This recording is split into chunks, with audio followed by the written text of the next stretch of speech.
viewers, like everyday today will present some new words. My younger sister Muntaha and me Nominul Abidin are with you. I will tell the English words. আমি বলবো ইংরেজি শব্দগুলো। আমি বলবো ইংরেজি শব্দের বাংলা অর্থগুলো।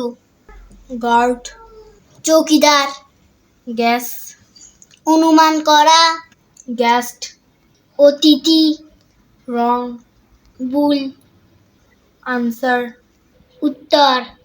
Now I will tell the English words. এখন আমি বলবো ইংরেজি শব্দগুলো। আর আমি বলবো ইংরেজি শব্দের বাংলা অর্থগুলো।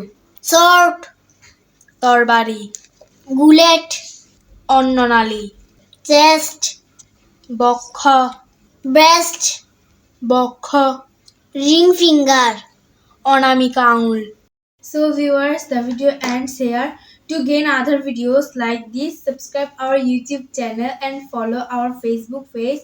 For this time, Allah Hafiz.